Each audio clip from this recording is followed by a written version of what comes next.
क्यों? पहले तो 4-5 लड़के होते थे तो कम से कम एक बहू तो रोटी दे देती थी। आज के जमाने में तो ले देखे एक, और वो भी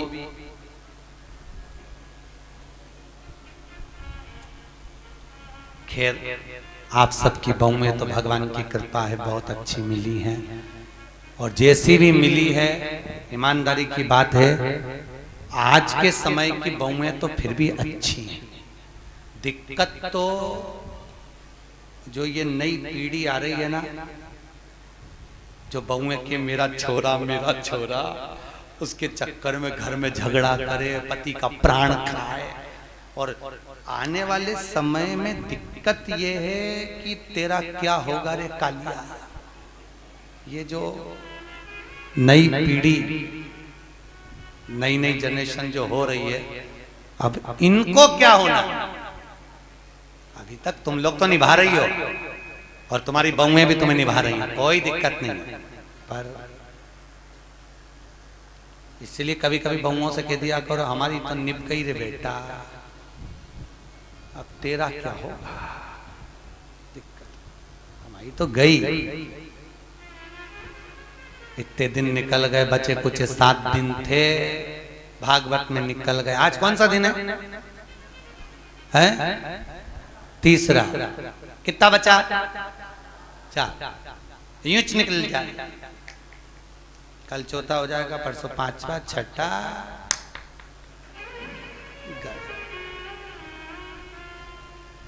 अब कई करे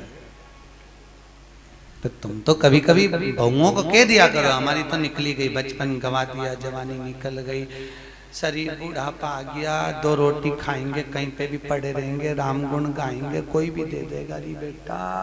पर दिक्कत तो आजकल के बच्चे इतने प्रश्न करते हैं, और प्रश्न माँ से नहीं करते जितने दादी से करते हैं। सबसे ज्यादा प्राण खाए औलाद दादी की। एक बच्चा दादी के पास आके बोला दादी दादी, दादी बोली हाँ। एक बार तू टे बोलना, टे। दादी बोली टे क्या होता है रे? नहीं दादी तू बोल मुंह से, टे ऐसा बोल दे बस। दादी बोली नहीं बोलूं, पहले बता क्यों बुलवा रहा है। दादी तू बोल तो सही, टे नहीं बोलूं, पहले बता क्यों बुलवा रहा है। दादी ने 5 रुपए दिए, ले टॉफी खा लेना, अब बता मुझसे टे क्यों बुलवा रहा है। दादी कल मम्मी पापा पलंग पे बैठ के बात कर रहे थे, जब अम्मा टे बोल जाएगी तो सारी जायदाद अपनी हो जाएगी, सारी जायदाद। तो तुम ध्यान रखना रे हो इंदौर वालों, टे मत बोलना भूल से। बच्चे इतना प्रश्न करें। एक छोटा बच्चा अपनी दादी की गोद में आकर बैठ गया, बोला दादी दादी। दादी बोली हाँ। आज वो पड़ोसी है ना लल्लू, हाँ, उसके यहाँ पे बूंदी का रायता बना, बूंदी बनी, सेव बना, पूड़ी बनी, सब्जी बनी चना की। दादी बोली वो तो बने गई, क्योंकि उसकी दादी मर गई तो 12वें का भोजन बना है। इतने में बच्चा बोला दादी अपने यहाँ कब बनेगा।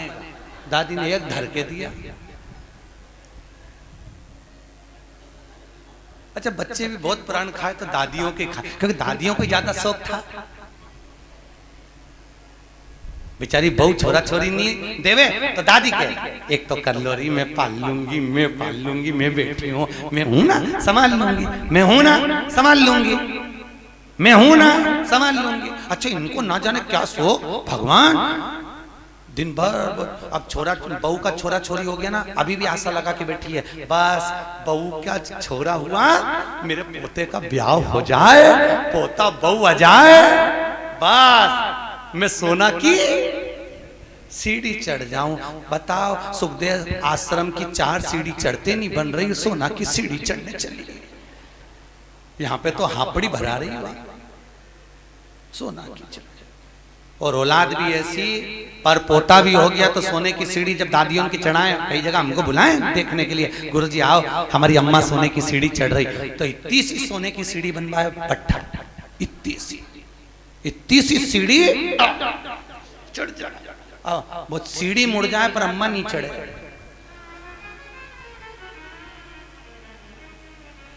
कब चढ़ती थी सोना की सीढ़ी? गरुड़ पुराण में लिखा है सोने की सीढ़ी जब पर पोता हो जाता था और डोकरी मरती थी, तब अर्थी पे सोने की सीढ़ी चढ़ती थी। और आजकल कब चढ़ती है? जीते जी तू तो जा, अभी जा। ब्राह्मण कभी नहीं करता, इसलिए आज भी सोने में ब्राह्मण भोज नहीं होता। कभी देखा आप लोगों ने? सोने की सीढ़ी में कभी ब्राह्मण भोज नहीं होगा, क्योंकि सोने की सीढ़ी का भोजन कभी ब्राह्मण नहीं करता। क्योंकि सोने की सीढ़ी जिस दिन मरता है उस कहां प्रणाम करते हैं? मंदिर के पीछे। जितना आगे प्रणाम नहीं करेंगे उससे ज्यादा पीछे करेंगे। कौन से शास्त्र में लिखा है कि मंदिर के पीछे प्रणाम करो? कौन से पुराण में लिखा है कि मंदिर के पीछे प्रणाम करो? कहीं लिखा देखा? अरे बोलो तो सही, किसी शास्त्र में पढ़ा? ईमानदारी से बोलना। भगवान कृष्ण के पीछे दौड़कर चल रहा था कौन? काल्याबन। कथा आएगी आगे। जरासंध के साथ जब युद्ध हुआ था और ब्राह्मणों की सेना लेकर आया था काल्याबन, और भगवान युद्ध का मैदान छोड़कर भागे। नाम क्या पड़ गया था? रण छोड़ रहा है। तो ईमानदारी से बोलो, ब्राह्मणों की सेना देखकर भगवान भागे, भागकर आगे जाके पीछे जो काल्याबन आ रहा था क्या उसको मार नहीं सकते थे? अरे बोलो जम के, मार सकते थे ना।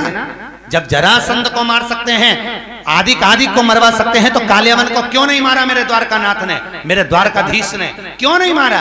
क्योंकि भगवान कृष्ण को मालूम था ये काल्याबन ब्राह्मणों को इतना भोजन कराता है, इतना वस्त्र दान करता है कि सारे ब्राह्मणों का इसका मरना इतना सरल नहीं है। तो भगवान ने सोचा इसको मारने के लिए एक ही काम हो सकता है कि मुझे भागना पड़ेगा। मैं भागूंगा तो ये मेरी पीठ देखेगा, मेरे पीठ पर अधर्म का निवास होता है। जितना ये मेरी पीठ देखकर भागेगा उतना इसका धर्म नष्ट हो जाएगा, अधर्म बढ़ जाएगा, अधर्म बढ़ेगा, ये ऊपर आएगा और मर जाएगा।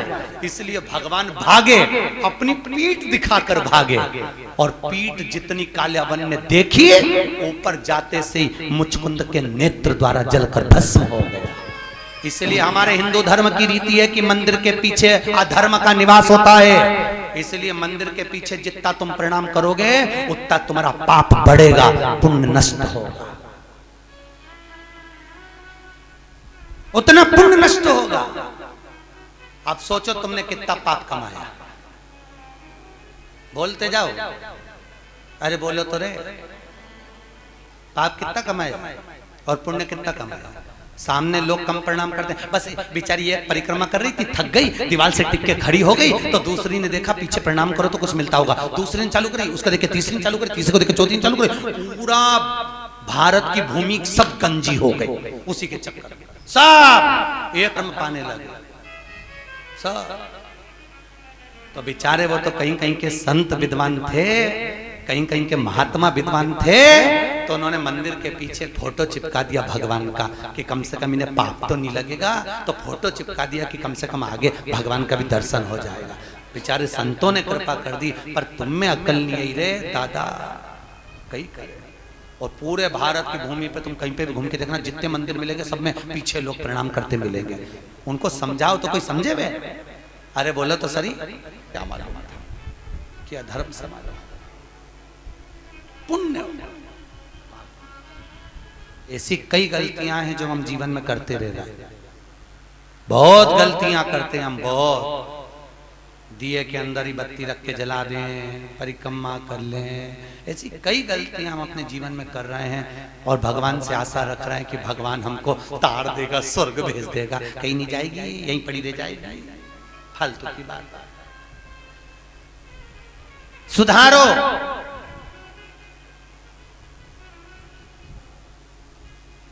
कुछ तो गलत भक्षण करा होगा तो स्वास्थ्य का खराबी हो जाती है, कुछ जीवन को भ्रमता उत्पन्न कर देता। हमें बचना उस भ्रम से, हमें डरना उस भ्रम से। महाराज भरत जी महाराज हिरण की योनि में पड़ गए, हिरण की योनि से निकले, संतों की परिक्रमा कर कर तो वापिस मनुष्य देह मिल गई, नाम भरत पड़ गया। बड़े भाई ने कहा खेत पे से चिड़िया उड़ाना, एक बार की उड़ाई, दूसरे बार न उड़ाई। राम जी को खेत, राम जी की चिड़िया ना उड़ाई। राजा जड़ भरत नाम पड़ गया भरत जी को। जड़ भरत, जड़ मतलब पागल, पागल मतलब मूर्ख। पागल प्रमोशन होता है, समझदारी डिमोशन होती है। पागल क्या है? अरे बोलो जम के प्रमोशन। आपको कोई पागल कहे, बड़े प्रसन्न होना, बड़े बड़े। अगर कोई आपको पागल कह रहा है तो उसमें प्रसन्नता होना चाहिए। समझदार नहीं बनना अपना, कभी जिंदगी में मत बनो समझदार। घर में दो तरह की बहू होती है, एक समझदार, एक पागल। जो समझदार होती है वो 24 घंटे काम में लगी रहती है। 24 काहे बजा रहे हो? दो तरह की, एक समझदार है, एक पागल। समझदार लगी हुई है 24 घंटे, पागल है वो सबसे पहले डेंटिंग पेंटिंग करके खा पी के वो जा, उसको कोई सुध नहीं क्या हो रहा है क्या नहीं हो रहा है, उसको कोई मतलब नहीं। आग लगे बस्ती में, अपन रहो मस्ती में। मीरा को, कर्मा को, नामदेव, ध्रुव, प्रहलाद, रामकृष्ण परमहंस, भारत की भूमि के जितने संत हुए, लोगों ने उनको पागल ही तो कहा है।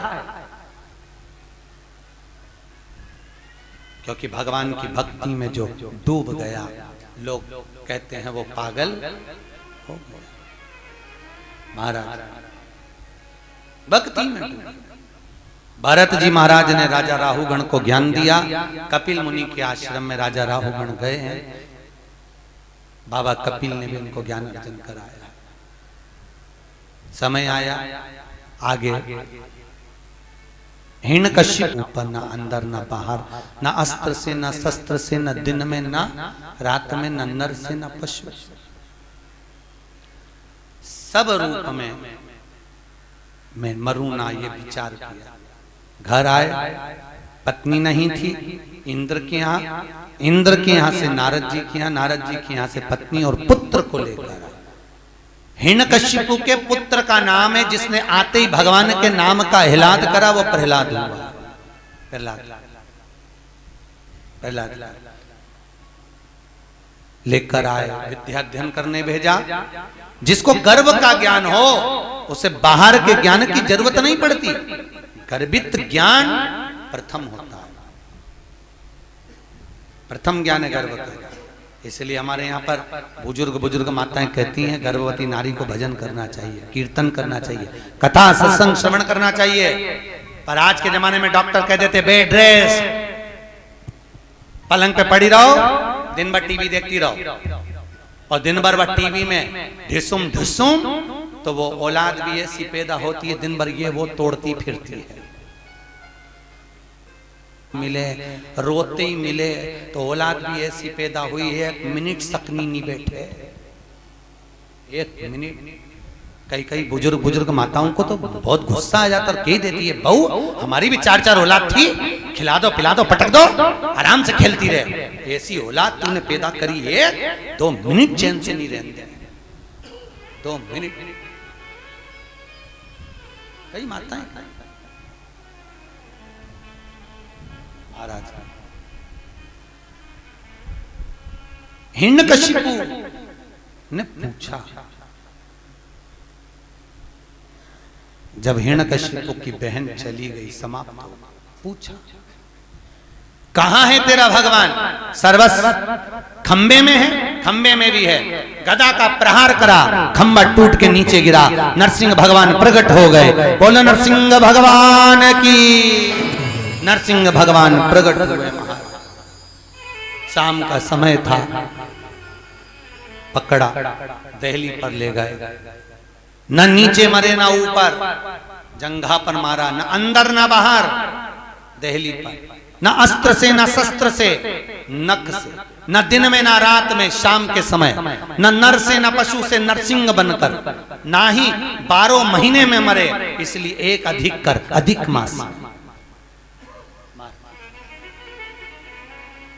हाथों को फाड़ा, आते निकाल कर गले में धारण करा, देवताओं ने पुष्पों की वृष्टि करी। बोलो नरसिंह भगवान की। नरसिंह भगवान का आनंद सुख प्राप्त हुआ। प्रहलाद जी ने स्तुति करी है महाराज, नर हरि नंद लाल भजो नरसिंह गोपाल, नर हरि नंद लाल भजो नरसिंह गोपाल, नर हरि नंद लाल भजो नरसिंह गोपाल, नर हरि नंद लाल भजो नरसिंह गोपाल, भजो नरसिंह गोपाल, भजो नरसिंह गोपाल, भजो नरसिंह गोपाल, भजो नरसिंह गोपाल, नर हरि नंद लाल भजो नरसिंह गोपाल, नर हरि नंद लाल भजो नरसिंह गोपाल, नर हरि नंद लाल भजो नरसिंह गोपाल, नर हरि नंद लाल भजो नरसिंह गोपाल। बोल नरसिंह भगवान की। भगवान नरसिंह आनंद में रहकर प्रहलाद को जिह्वा से चाट कर पशुता दर्शाते हैं। स्तुति कर आनंद सुख प्रहलाद जी महाराज पाते हैं। आगे गजग्रह का वर्णन। एक सुंदर सरोवर में हाथी स्नान करने गया, मगर ने पांव पकड़ा, छूटता नहीं, बहुत प्रयास किया। अंत में पूरा परिवार जब हार गया तब भगवान को बुलाया। भगवान ने आकर सुदर्शन उठाकर उस मगर का शीश काटा है, हाथी का पांव छूटता है। हो नाम का सुर भगवान का स्मरण कर कर जाता है। कोई नहीं आता, कोई। वो कहते हैं ना, जब कोई नहीं आता मेरा शाम आता है।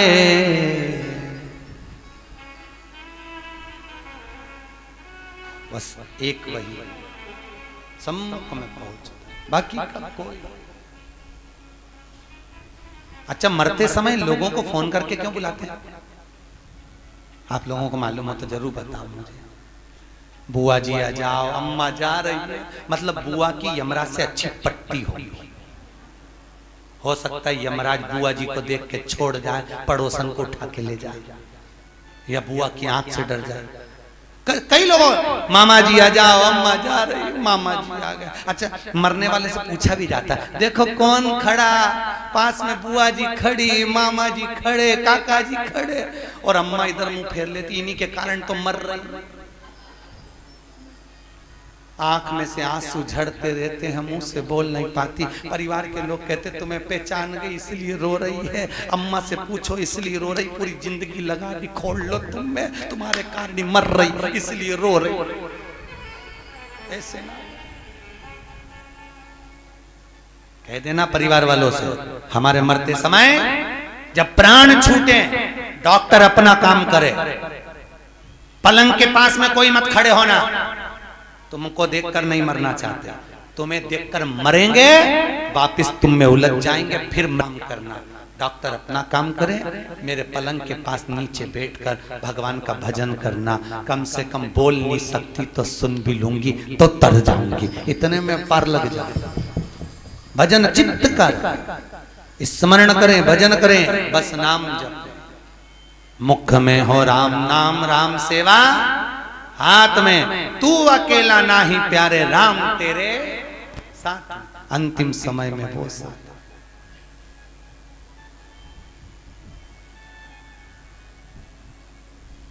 कहे हारे हारे हारे तुम हारे के सहारे। हम दुनिया में जगत में हार जाएं, पर एक सहारा आपका है, आपकी कृपा, आपके दिमाग कोई कौन होगा? महाराज बांके बिहारी मेरा ठाकुर, मेरा लाडला, मेरा कृष्ण, मेरा गोपाला, मेरा कन्हैया, बस एक वही। हाथी का पांव छूटा, देवता राक्षसों ने मिलकर समुद्र का मंथन करा, सब कुछ निकला, रतन माणिक मोती सोना चांदी हीरा पन्ना गौ औषधि सब निकला। फिर निकली लक्ष्मी, वो भी अमृत निकला, विष निकला, विष शिव जी को दिया अमृत, देवता ले जा रहे थे, राक्षसों ने छुड़ा लिया। आपस में भगवान ने मोहिनी बनकर अमृत बांट दिया। चंद्र सूर्य ने कहा ये राहु है, शीश कटा, ऊपर का भाग राहु, नीचे का भाग केतु हो गया। राजा बलि की सत्ता स्थापित हो गई। अदिति माता ने कश्यप बाबा से विनती करी, मेरे गर्भ से कोई ऐसा पुत्र हो जो इंद्र की सत्ता को ला कर दे। राजा बलि से कुछ लेकर आए। कश्यप बाबा ने अदिति माता को पयोव्रत करवाया और उस व्रत की प्रबलता से अदिति माता के गर्भ में भगवान वामन आकर विराजमान हुए हैं। अदिति माता के गर्भ से वामन भगवान प्रकट हुए। बोल वामन भगवान की। अदिति माता के गर्भ से जब वामन भगवान प्रकट हुए, राजा बलि पधार रहे हैं। जोरदार ताली बजाएं राजा बलि के।